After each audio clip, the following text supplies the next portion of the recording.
Cheers and welcome my friends, I'm Horath and this video is part of my EU4 Academy video tutorial series. EU4 is a grand strategy game developed by Paradox that allows you to play any nation on the globe between 1444 and 1821. It's a complex game with lots of different mechanics, so to make this series work it has to be as granular and as focused as possible, which means that aside from the video's topic, not every mechanic we touch on can be fully explained. If you come across a mechanic you don't understand, I recommend browsing the playlist, which you find a link to in the video description. And now let's get to it. Let's talk about the three different types of regiments you can field in EU4: infantry, cavalry and artillery.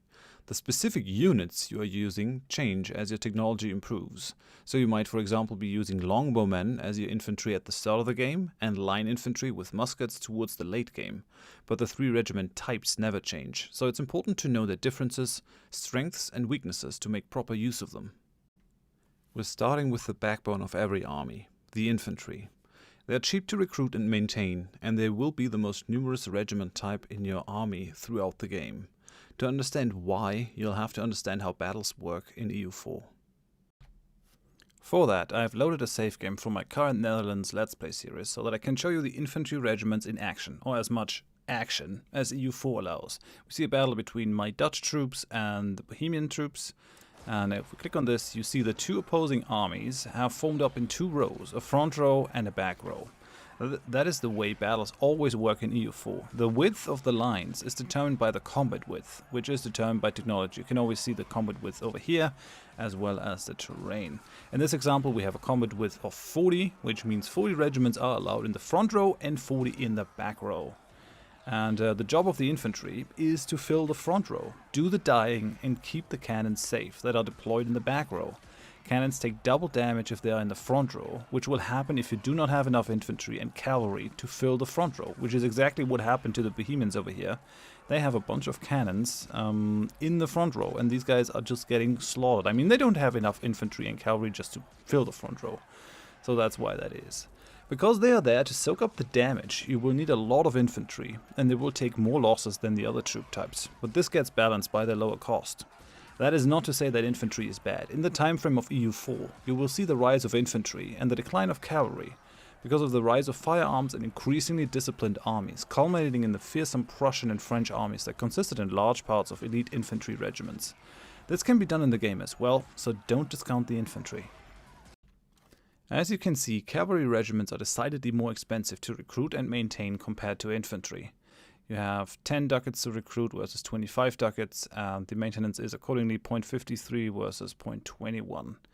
But cavalry also deals a lot more shock damage than infantry regiments. At the start of the game, your cavalry units are Latin knights, the undisputed rulers of medieval battlefields, whereas your infantry units are little more than peasant levies, armed with pikes and pitchforks, and that is also being reflected in their fighting stats. You can see that Latin Knights have 1 cavalry shock damage modifier, whereas the infantry only has 0.5. And then if we have a look at the actual unit pips, the Latin medieval infantry that we're using has no pips in offensive shock whatsoever.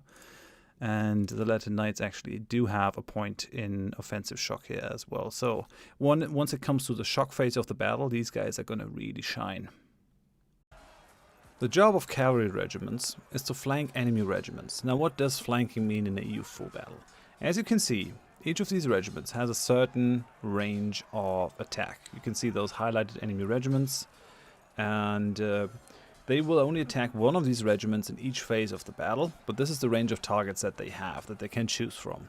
And cavalry regiments will be deployed at the left and right side of your front line, next to the infantry center. So in this case, this is the enemy's infantry center, and they deployed their one cavalry unit over here.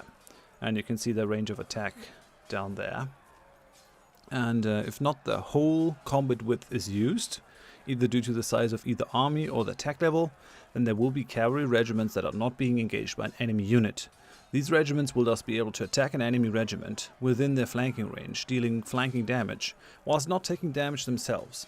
With high attack levels, the flanking range of all units will increase, but at the start of the game, infantry units have 1 flanking range, whereas cavalry have 2, making them ideal for flanking enemy units. So, if you could afford the higher cost, why not just make cavalry-only armies? They should do much better, at least in the early game, right, because of their shock bonus. Well, there's something called Insufficient Support Malice. Each nation can field only a certain percentage of their armies as cavalry before running into problems. The standard is 50% of the combined infantry and cavalry troop strength in an army. But there are certain nations famous for their cavalry, like Poland or the steppe nomads, that can field higher ratios. The steppe nomads can actually field 100%. And you can find your cavalry to infantry ratio in the military screen over here, and it'll tell you the base value is 50% for Western nations, and then you have modifiers, maybe your national ideas, something like that. And this does exclude artillery, so if you have 50% artillery and 50% cavalry in an army, then you will still get the insufficient support malice, since artillery doesn't fill the infantry role. And this is based off of the number of men in the regiments, not the number of regiments themselves, meaning that it's not enough to have 5 infantry and 5 cavalry regiments in an army if those infantry regiments have only a combined 3,000 men in them, while the cavalry has 4,000 or 5,000. You can see that in the battles it's actually calculated every day, and you can see it on this. The plus sign means everything's alright. If this turns into a minus sign, then you have the insufficient support malice, and that will make your guys take a lot more losses. A lot more losses.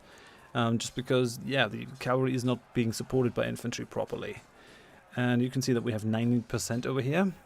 Because your infantry will take losses in a battle, it is better to err on the side of caution and keep the ratio of infantry to cavalry in a way that avoids the insufficient support malice. So, for example, an army with 8 infantry regiments and 4 cavalry regiments should be safe from it. Having just 6 infantry regiments and 5 cavalry regiments, you're probably going to run into the insufficient support, because your infantry is there to soak up the damage, so that's what they do, and once they die, cavalry is not going to be properly supported anymore. Cavalry regiments are much better at looting enemy provinces. It is just easier and faster to maraud around and steal things if you're on horseback. On the other hand, cavalry will be no use in sieges, which leads to a common tactic of splitting off the cavalry and sending them into the province around the besieged enemy castle to siphon off the loot, while your infantry and artillery are busy with the siege. You can see that infantry is looting 0.1 ducats per month, whereas one regiment of cavalry is looting 0.3 ducats per month. So they're basically 3 times as effective as infantry. And one last fact about cavalry regiments: they are not moving faster than infantry regiments. This used to be the case, but was changed due to balancing reasons. Instead, the maneuver value of the commanding general determines the army's movement speed and certain other stuff like your army professionalism and certain national modifiers. But as you can see, I have like 1 unit of infantry, which we're gonna send into Madrid. And then I have 1 unit of knights that I'm going to send over to Madrid. And as we have a look at it, we see that both will arrive at the same time on the 19th of November. Cannon regiments are the most expensive to recruit and maintain. But during the time frame of the game, they rise from pure siege machines to the uncontested rulers of the battlefield. You see that we're paying 30 here as a base for the mortars, because I have a quantity idea group. I get 10% off of that, but it's still 5 ducats more expensive than the cavalry, and it also has a significantly higher base maintenance of 0.88 per month. As the game goes on, cannons will become more and more important on the battlefield as well, incentivizing you to have as many cannons as you can afford. And until you have military tax 7, you will not be able to build any cannons, so you need to research that. And then at military tax 7 you start with the large cast bronze mortar or the Hafnis. If we look at the battle here, you can see that our entire back row is being taken up by cannons, which is an ideal situation that you should be aiming for. The width of the back row depends on the combat width, which is determined by your tech level. You can see that over here. So as a rule of thumb, you should have as many cannon regiments in a battle as the combat width, if you can afford it.